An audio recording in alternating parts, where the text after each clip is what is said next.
আন এক দুখৰ খবৰ।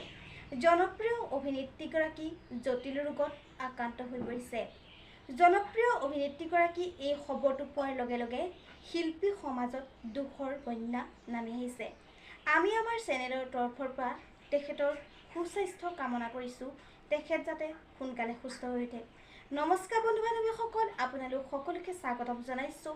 মই প্ৰতীক্ষাই SP নিউজ আছামিজৰ অন্য এটি নতুন ভিডিঅ'লৈ আপোনালোকৰ বাবে লৈ আহিছোঁ পুনৰ এটি নতুন ভিডিঅ'টো সকলোৱে আদৰি ল'ব বুলি আশা কৰিলোঁ। আহক আজি ভিডিঅ'টোৰ পৰৱৰ্তী অংশলৈ আগবাঢ়োঁ। হয়, জটিল ৰোগত আক্ৰান্ত হৈ পৰিছে জনপ্ৰিয় অভিনেত্ৰীগৰাকী। কোন বাৰু সেইগৰাকী জনপ্ৰিয় অভিনেত্ৰী আপোনালোকে বাৰু অনুমান কৰিব পাৰিছেনে? হয়, সেইগৰাকী জনপ্ৰিয় অভিনেত্ৰী হৈছে হীনা খান।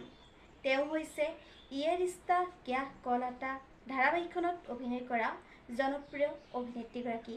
তেওঁ বৰ্তমান স্তন কেঞ্চাৰ ৰোগত আক্ৰান্ত হৈ পৰিছে। বন্ধু বান্ধৱীসকল, আপোনালোকে প্ৰাৰ্থনা কৰিব জনপ্ৰিয় অভিনেত্ৰীগৰাকী যাতে সোনকালে সুস্থ হৈ পুনৰ আমাৰ মাজলৈ উভতি আহক। আমিও আমাৰ চেনেলৰ তৰফৰ পৰা পুনৰ প্ৰাৰ্থনা কৰিছোঁ তেওঁ সোনকালে সুস্থ হৈ পুনৰ আমাৰ মাজলৈ উভতি আহক। আজিলৈ ভিডিঅ'টো আছিল ইমানখিনিয়েই। আশা কৰিলোঁ আপোনালোকে ভিডিঅ'টো চাই ভাল পালে।